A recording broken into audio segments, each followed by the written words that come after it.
Serious. We here. You finally here, brother.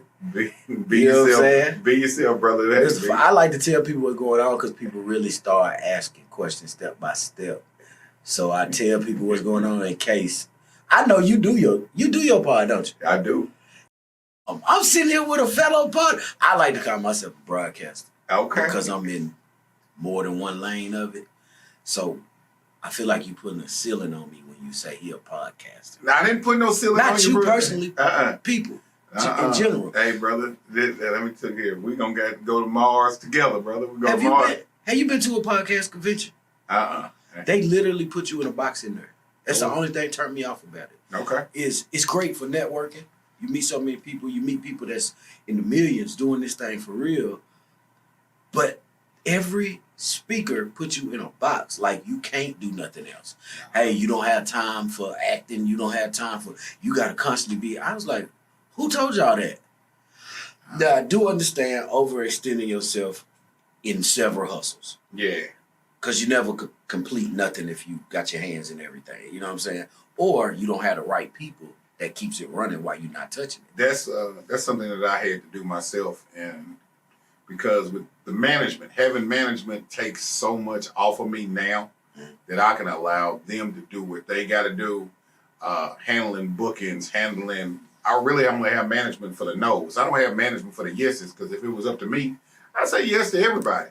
But by the fact that I got management now, I don't have to say yes to everybody. They go ahead and they handle all of the no's that I need to do, because sometimes you got to have somebody out there that's looking out for your best interest. Sometimes you can't see the snakes coming. Somebody else can see the snakes coming better than you can. Yeah. So I allow my manager, Locked and Loaded. She handles all that, and my social media manager, he handles everything social media wise, and I can get out of my own way, and I'm able to be Mr. 505 in a better lane.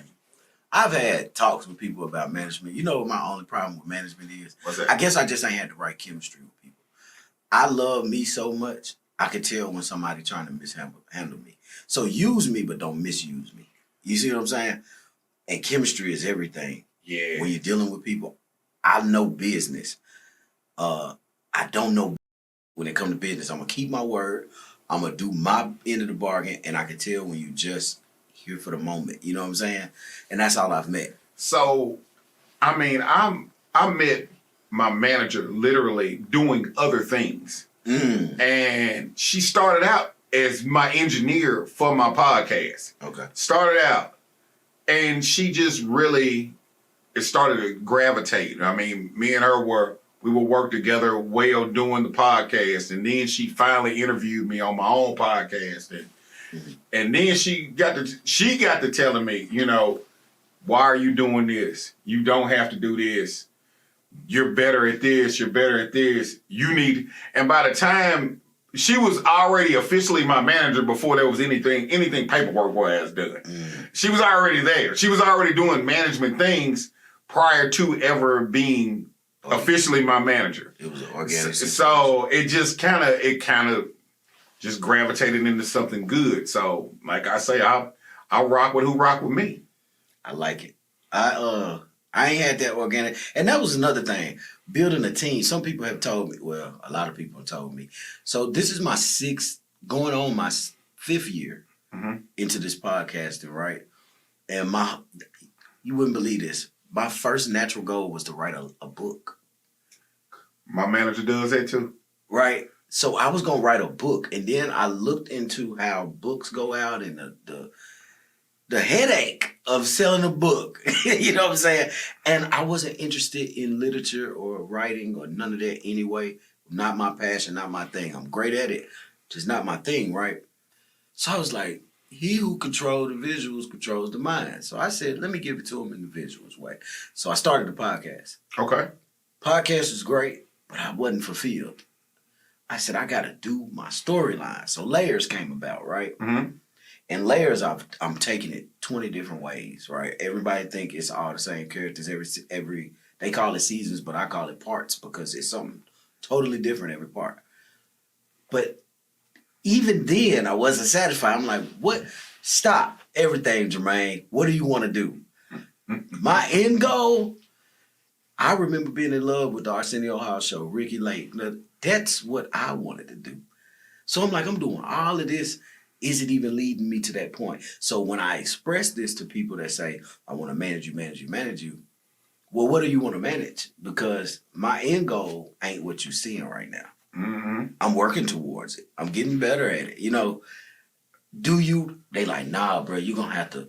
And right then and there, as soon as you tell me what I can't do, I don't want you to manage nothing I got going on.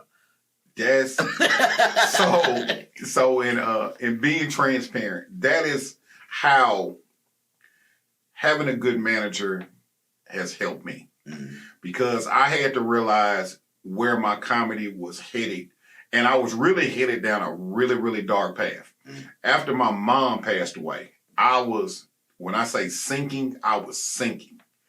So me and my manager literally had a real conversation, and it was literally, hey, either you gonna deal with this or you're not gonna deal with this. But you gonna have to really, really dive deep into yourself and get honest with yourself.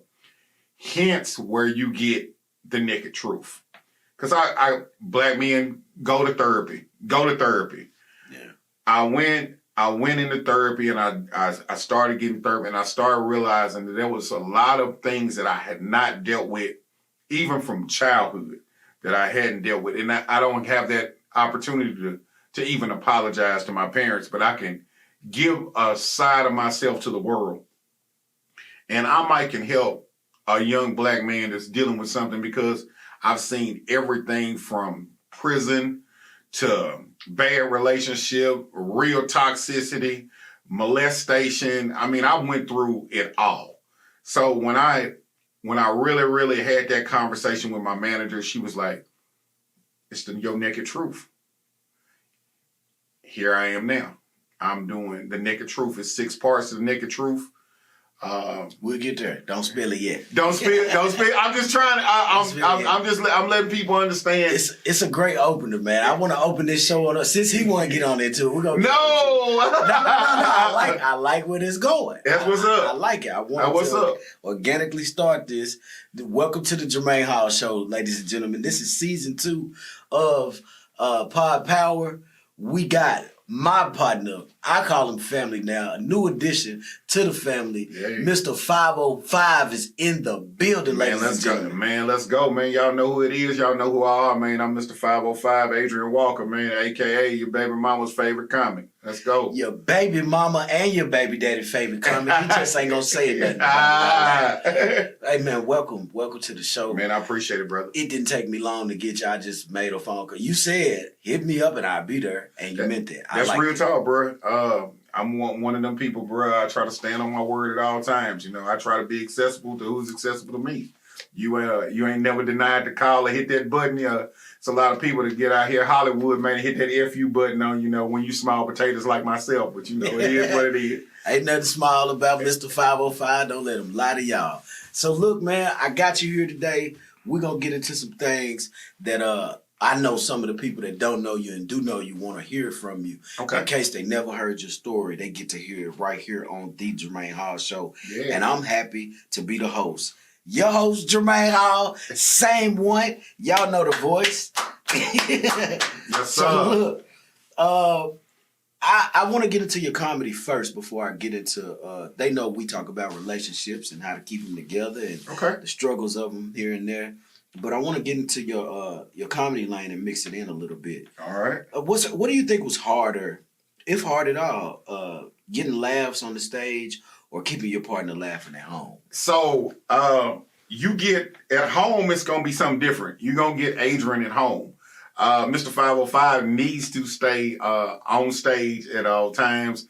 Adrian at home is totally different. So I would say it's easier for me to get a laugh on stage than it is for me to get at home. Okay. Because I try to calm him down some when I get home. I'd much rather just be quiet and get in my own space. And when you're at home and you got your gal or whatever people choose to do, I don't want to get canceled. Whatever you choose to snuggle up with at night is what I believe you should be doing at that time. Okay. And do you think comedians get a pass in arguments? Hell no. If they can make the other person laugh? Hell no. If they can't make the other person laugh? So there's no passes for comics anyway. Because if you are anywhere near a good comic, I'm just gonna say a good comic. I'm not gonna say a great comic. A good comic. Everything that's going on in your life is possible material. So your partner is gonna get tired of you making material about them. If your woman farts in her sleep, you probably gonna make comments about that one day on stage. If she keep the screen door locked, you gonna make comments about that on stage. If she need $100 on the light bill or whatever it is, you gonna make comments about that on stage. All that's gonna come to life. So she's gonna get tired of you making material about her. She gonna feel like she making you rich. And that's a part of sticking by me, because, baby, I got to share it. I got to share it. Stick by me, love. So what do you think? I know that couples have disagreements, arguments, whatever, fights, whatever you want to call it. What's the funniest incident that you think you've ever had in a relationship that you can actually talk about right now? Man, I think the funniest thing that ever happened to me that I can talk about is that I was messing around with this woman. I'm gonna call her a woman, and she was a Brazilian volleyball player. Now I had that already. Man, I had a whole gal at the time, at the time. But man, hey, you don't get opportunities to deal with Brazil.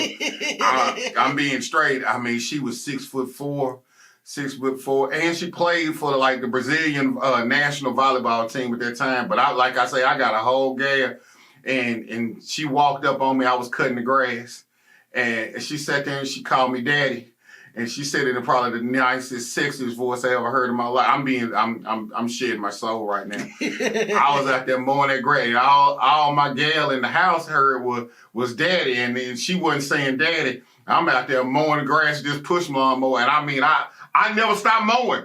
I'm looking dead at her, and I never ever stopped mowing.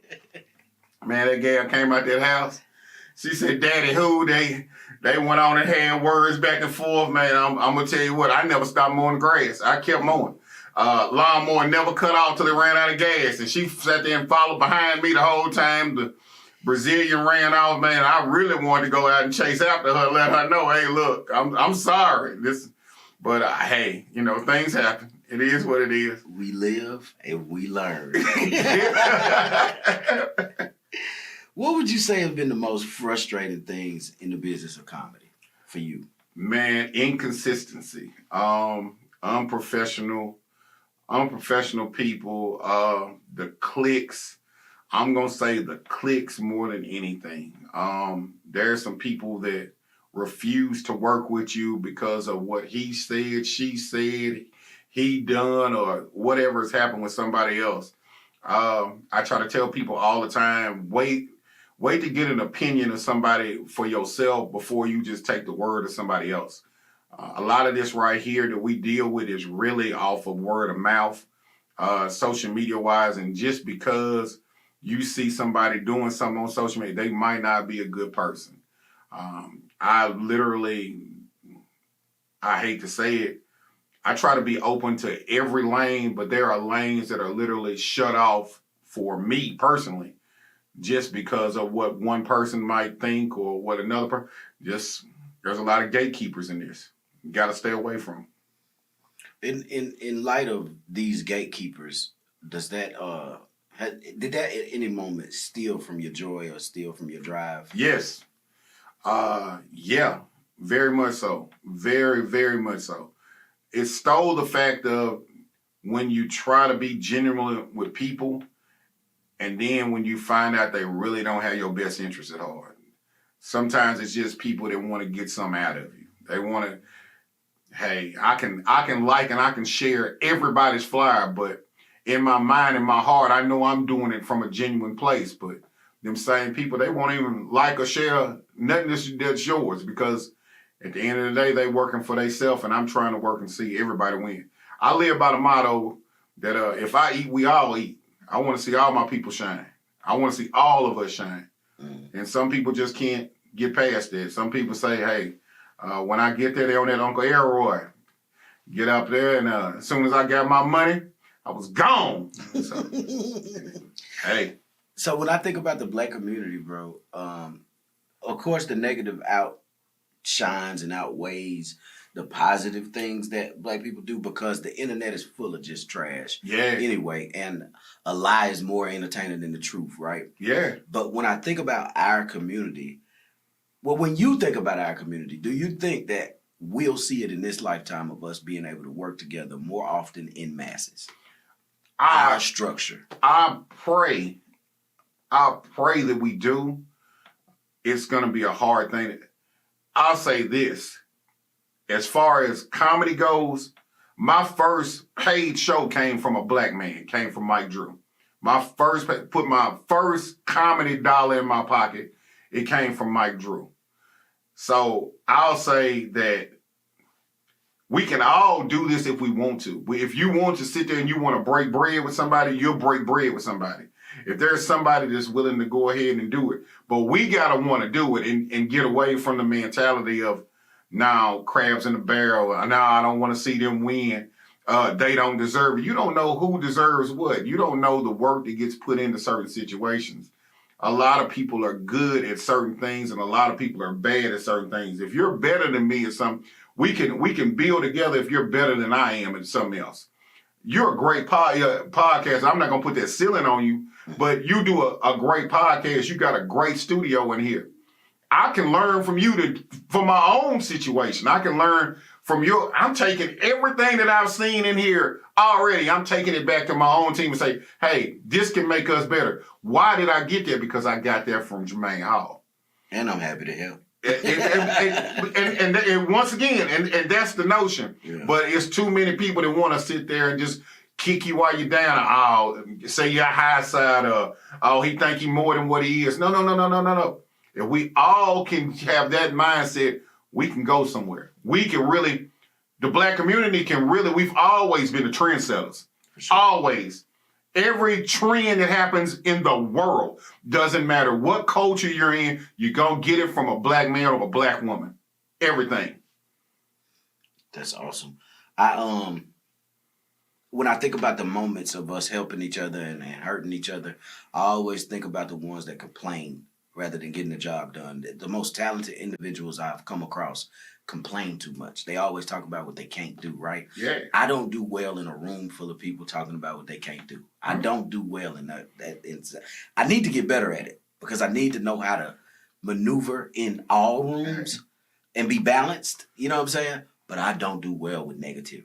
My manager say I can't fix my face at all. You gonna be, I have to work on fixing my face because if I feel like it's some F stuff, then I'm gonna be like, hey, I just gotta remove myself from the boo boo at all times. Right. All right. So what would you say has been the most the high point in your career so far? One moment that just stands out and says, you know what? This is an accolade I'll never forget. This is a moment I'll never forget that just shines for you. My first time at Zany's and my first time headlining Joker's Comedy House. Shout out to Belly Button. Belly Button made that happen for me at Zany's. And that came at a time that I needed it probably the most. And I might not have been as ready comically as I am now. But that came at a time that right after my mom passed. So, my condolences, by the way, if I didn't say it. Man, peace and blessings on that, bro. I appreciate that. But that was literally from the fact of I've been going to shows at Zany since I was sneaking in at 17. So I was already doing that. So to know I've been paying for shows for 20 years to finally being on that stage, it was like, it made me feel up here. But when I went to Joker's the week after that, I got into a zone. It was because I know how hard I work. Nobody else can really understand what it feel like when you're trying to really get out there and chase that dream. When I'm literally going to my regular job all day long and then going to my business and working, and I already done put in 16 hours of work to go sit in an open mic for 2 hours, and I did this consistently for like 6 months, 7 days a week, every day, literally running off 4 hours of sleep. I'm running out 4 hours of sleep to get to the point where I can say, man, I can do this. I can do this. I can be cold with this. And I was able to show that. So I'm going to say that both of them are probably neck and neck. But now it's more of, I see so much more. Now I want that, I want to be that dude that everybody can say, oh, he'll help me get to where I want to be. I want to be able to say, yeah, let's go. Mm-hmm. Have you ever felt pressure to perform emotionally in your relationships the same way you perform on stage? A push and pull type relationship, like, baby, okay, you've been burning the midnight oil over here. What about what I need from you here? You know, finding balance in any relationship is going to be hard. We work. I'm not rich, and I don't know what that lifestyle is. He's lying, ladies and gentlemen, but keep going. I'm not.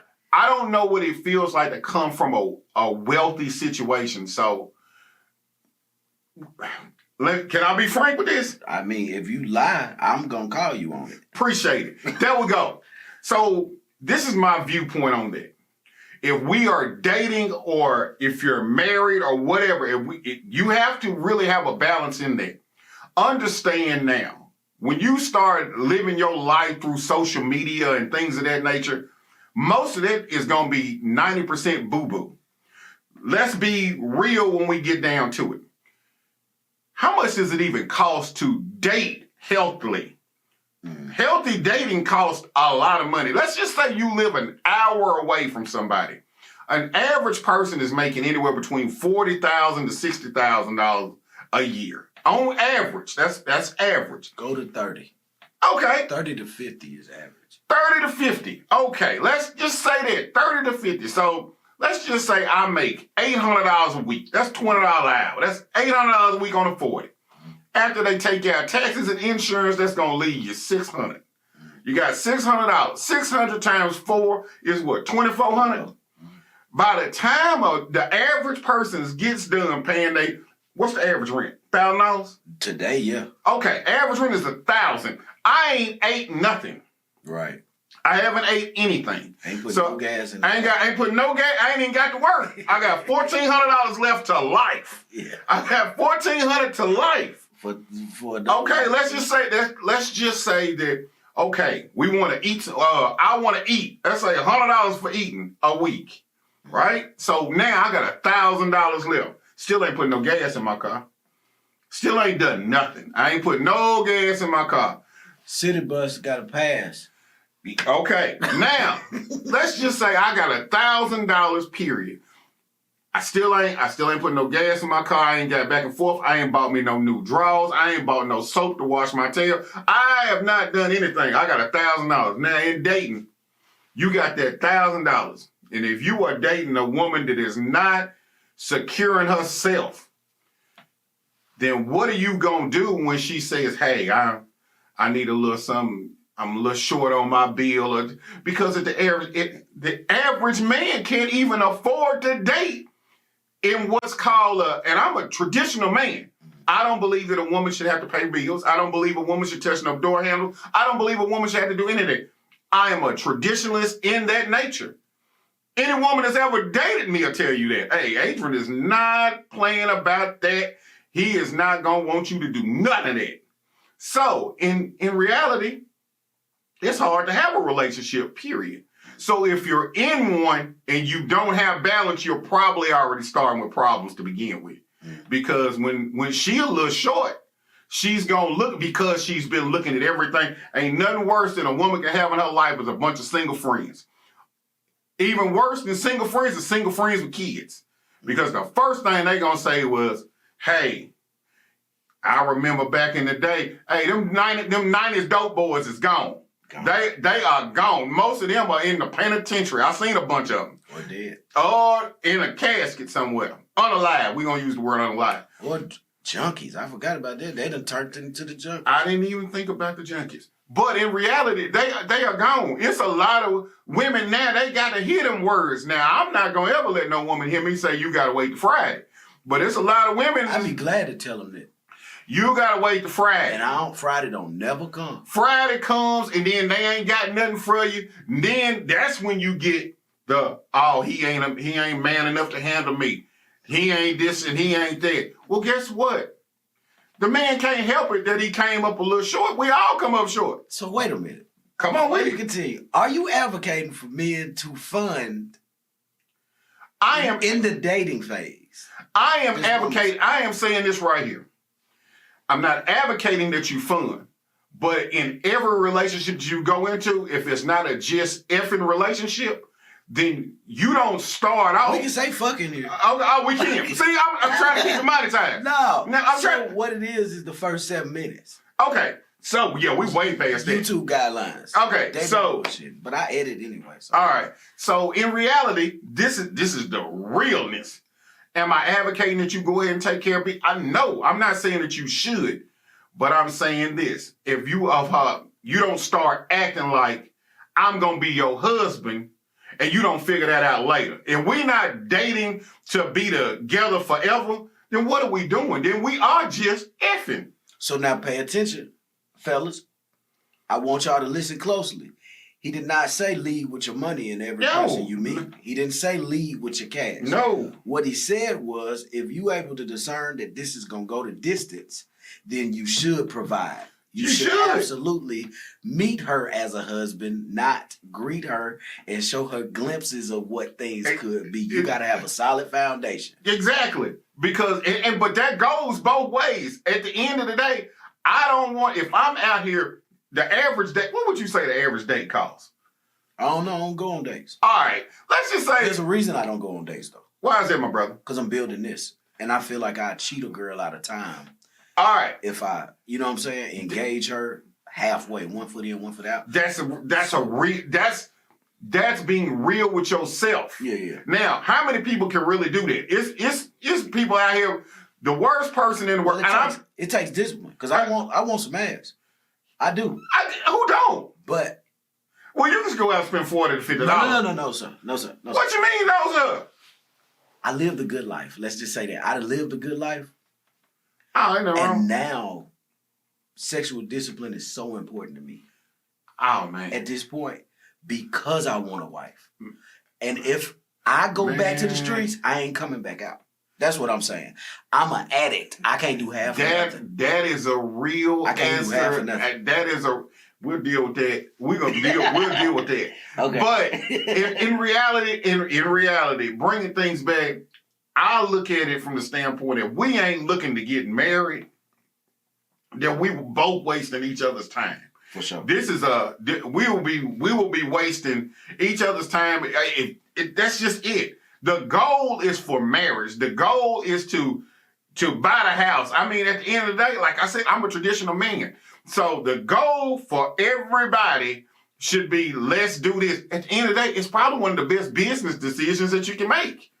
Now, I'm not saying that you should go out here and marry no hood rat, because them hood rat ain't nothing that can destroy you worse. Faster. Woo! And the wrong mentality. Let's just put it there. Because hood is a mentality. It's not a person or a thing. It's a mentality. A woman that is broken and feels entitlement will destroy a good man. And I mean this with the bottom of my heart. A lot of good and great men, let me use the word of my daddy. The downfall of so many great men has been the upkeep of too many women. There you go. I like that. So what do you think are the little things, maybe even just one little thing that couples overlook that actually make or break when it comes to them staying together? Being honest with each other. If I don't like something about you, I need to go ahead and tell you that up front. Let's go ahead and that way we'll know whether or not we can get past this or not. If there is something that you don't like about me, if you don't like my cologne, the way I dress, the way my feet might be rusty and this, that, if there is something that I do that you can't stand, you need to go ahead and tell me this before you take it to social media or take it to somebody else. If people are ready to have a real conversation with each other, then what we doing? Nothing at all. Let's have that real conversation and stop putting everybody in your business. Man, I was just going to say, the one thing, if I had to offer any advice to somebody that's trying to stick with their lady, is listen. I don't think people listen enough in relationships. Not so. I know you can hear them speaking. I know you probably already got it in your mind where they're going because they probably done said it more than once. But if you actually listen, not to respond, but to receive, I think a lot of your problems wouldn't even be a problem. Because if you're listening, one, you want to compromise. It shows you care about what they're talking about. And also, if you care about this person, something's got to change. There's no better apology than changed behavior. Trying to tell you. No better. So what's a tough lesson you learned about relationships throughout heartbreak or struggle? So I've seen both of them. I've had my heart broken a couple of times. Struggle is I had a lot of money stole from me. Stop right there. Yeah. Would you say it's good for little boys? What age would you say is great for a boy to get his heart broke? My first time getting my heart broke, I was 14. I was about to say around 14, 15, I would say a boy needs to get his heart broke 14 to 15 so he can open his eyes up to you can't have everything. Yeah. I sat there and I said this on stage so I can talk about it here. At 14, I was literally leaving my grandmama's funeral and we pulled up at McDonald's and my girlfriend at the time, she was a beautiful light-skinned lady. She still lives in Columbia, Tennessee. I want y'all to know that she still lives there. I have no problem letting it be known. And I walked up and she was giving this grown man some head. And he had Stanley on his uniform. And we beat up Stanley. I just want y'all to know that we did beat up Stanley. Why you put your hands on Stanley? It was your girl. Man, because Stanley called me a young whippersnapper. And told So he me, was older than y'all. Man, this man was a grown man. He with a Blue Cross Blue Shield and a 401k. This was a grown man. And she is giving him the best head in the world. Now, I hadn't even tried that head out, but it is what, yes, this is true. I'm, once again, bearing my soul. That was a crime. That was a what? That was a crime if y'all were 15. Hold on. She was 16, and it wasn't a crime? Yeah, it was on some R. Kelly stuff, though. Hey, this is the 90s. This is when dope boys showed up to high school all the time. Do you know how hard it was dating in high school when you got grown men pulling up on gold datings and I got this dirty ass pickup truck? I ain't had no car to the end of the 11th grade. But the girls were hopping in big body Chevys with 22s on them in the 8th grade. Hey, you know going to the college. I was the B. Man, I was fat. I was the fat dude. But at the end of I can say this, I had 2 vehicles. At the age of 16, I had 2 cars, and I wasn't selling no drugs. I was really making some farm money and had real jobs. But I just want you to know that broke my heart watching you go to work on that man, that grown man. I'm still dealing with that. I talk about it in therapy at least twice a year. He trained her. Hey, groomed her well. She got a bunch of cheering now. By the way, that was a crime, and I do not side with crimes of any sort. I am a law-abiding citizen. The worst part about all of that is that she wiped her mouth off when she... Why was you there that long? Man, because I had to go back. I had to go. Too many details for this. Man, I'm telling you, man. Look, I was hurt. I'm still dealing with this. Yeah, because you stayed too long. I think the lesson in this, fellas, if you walk in on your gal or spot your girl, get on somewhere. Hey, you save your own life and feelings by just getting on somewhere. Hey, she chose. It's like a monkey fucking a football. Sometimes you can't turn away. It is what it is. Okay, so how do you personally guard your energy when both the business and personal relationships get a little too heavy? All right, guarding my energy has gotten easier with management when it comes to business. I literally now, prime example, I just did a great show with this first-time promoter. His name was Bainham this weekend. I got out my own way. There was some things going on around the comedy, around the venue. It was kind of late getting started, stuff like that. Bainham did a great job. Some of the things was not controllable by him. But you know what? I'm good. My manager gonna handle all this. Hey, she come back there, she says what needs to be done, we're good to go. As far as guarding my heart, it's a little bit harder because I'm really out in the public now. My business, my day-to-day business, because I own a business too. My day-to-day business is in the public. So it's going to always be, I'm out here. So I got to be a people person. I don't have to be a people pleaser, but I do got to be a people person because I got to communicate with the public. And then when I'm doing comedy, you have to be personable. You have to be approachable. And I can't be the comic that's not going to relate to what you got going on, because I'm a working man's comic. I'm not rich. I'm not wealthy. I don't have billionaire jokes yet. Hopefully. But and when I get to that point, I hope that I'm still approachable because I like being able to talk to people in the crowd. I'll talk to the junkie just like I'm gonna talk to the millionaire.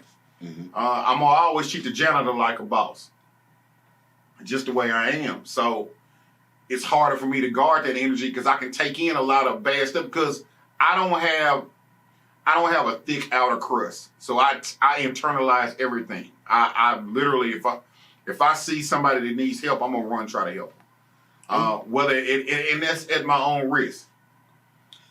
Speaking of risk, there's necessary risk and then there's reckless risk, right? Mm-hmm. To you personally, you know how to discern. I'm sure you know how to discern both because you run businesses. You're out here, making money from what you love. Mm-hmm. What advice would you give someone chasing both their dream and trying to be in love at the same time? Do you advise it? Do you not advise it? Do you know what I'm saying? Even though every relationship is different. So that right there, as far as from the business, and now I'm going to speak on this from the relationship side. I'm going to speak on it from the business side. Go ahead. You're never going to get where you want to be business-wise playing it safe. There is no job that you are going to have. I don't care what you do, whether you're a $1 billion CEO or you are a janitor at the local McDonald's. There is no CEO that is going to pay you enough to be their neighbor. Not one. You're not going to be in a situation to be their neighbor.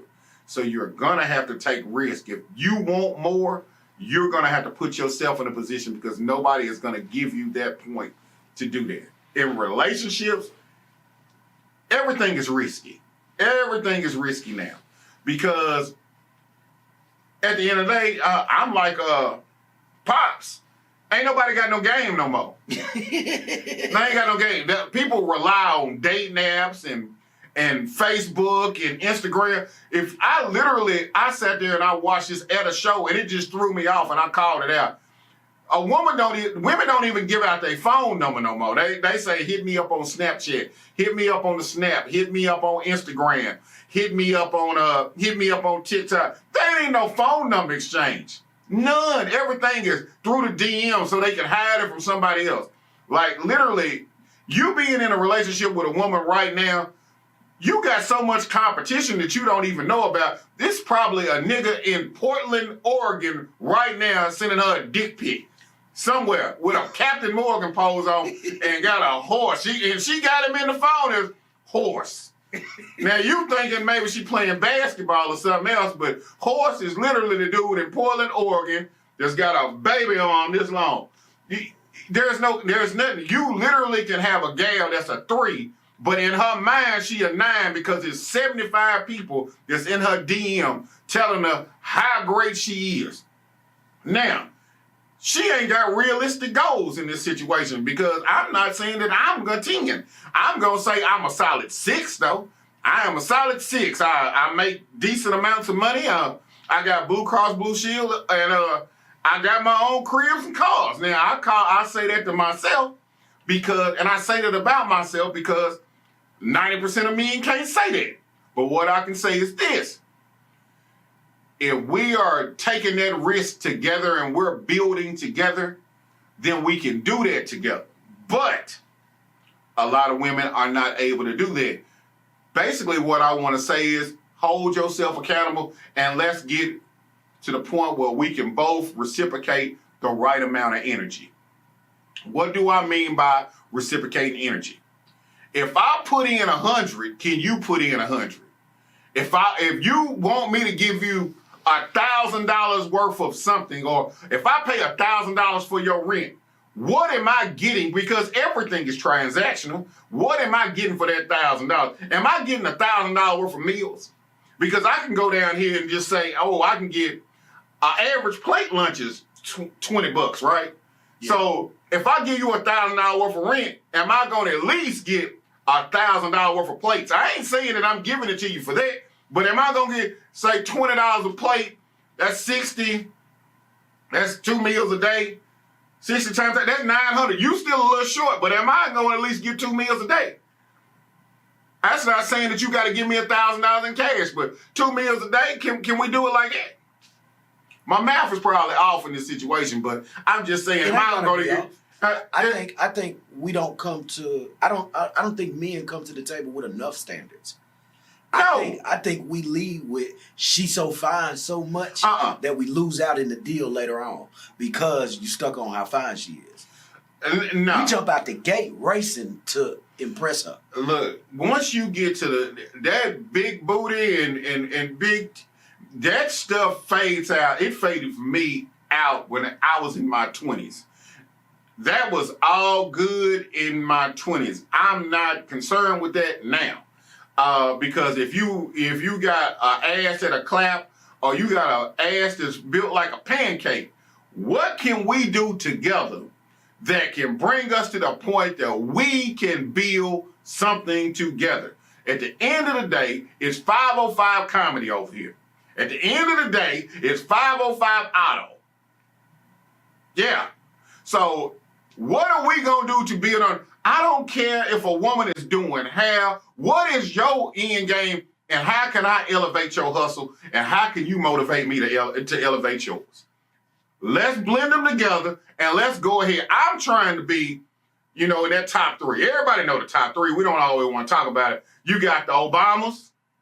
Everybody black couple, they want to be happy like the Obamas. You got the Carters, and then we going to have the Walkers. Wait, you skipped out on Katy Perry. I mean, not Katy Perry. What's that white girl name that they love that they call her black? Come on, man. She was at the Super Bowl. Hey, you talking about Taylor Swift? Taylor Swift. You forgot about her. They say she turning white dudes black. At the end of the day, Taylor, me and you got our own beef. We got a personal beef. So we gonna move on. Yeah, yeah. Hey, Swifties if you want to. No Swifty hang over here. I don't know that lady. This is all 505 business. Better know it. So, is there, on my show, I like to ask people, is there anything that they would like to leave with the people on a good note? Because I leave everybody in high vibration. I want them to feel better than they felt before they even got here, or leave you better than I found you, rather. That's real. You know what I'm saying? So is there a word you'd like to leave with the people? You was here for a good time, not a long time, and we would definitely meet paths again. We're going to do this again. This is just breaking it in right here. That's Actually, real. we broke it in on live before. Yeah. If you missed the first one, this is the second one, really. Yeah, exactly. Yeah, you had me here with Broadway Bobby. Yeah. If I had to leave with anything, I would want to say, hey, there's nothing wrong with being a caveman. There's nothing wrong with being a traditional man.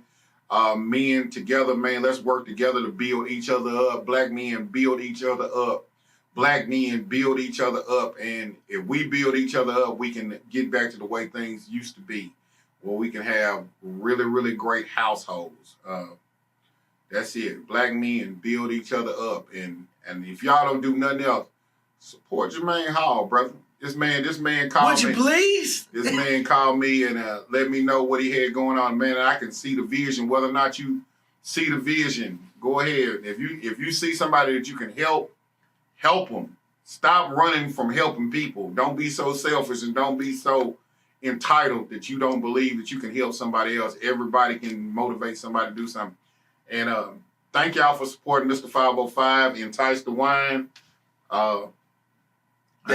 We're not gonna stop there. I want you to tell them what you got coming up next, so we can come out and support. Oh gosh, Naked Truth. A lot of people don't know that I am a son of a preacher's child. You heard me talking about the naked truth. I have been doing hour sets, 60-minute sets. Oh, that's fire. 60-minute sets. I'm doing 2 60-minute sets. October 24th, R&B Lounge. Naked Truth 3 is going to be entitled School Days, baby, School Days. Yeah, everybody remembers this movie, School Days. So you can only imagine what I'm going to talk about. You just heard me literally in this interview talking about some horrible things in my school in my teenage years. But we got School Days, and then part 4 is going to be the late show that night. It's called Sinful Preacher's Kid. Sinful Preacher's Kid. It's gonna be so cold, bro. It really is gonna be some of my best work to date. I got comics that are coming in. I got local comics coming from like Clarksville and Nashville. I got comics coming from Memphis. I got comics coming from Washington, D.C. We gonna have a good time, bro. I'm talking about we are gonna have a good time.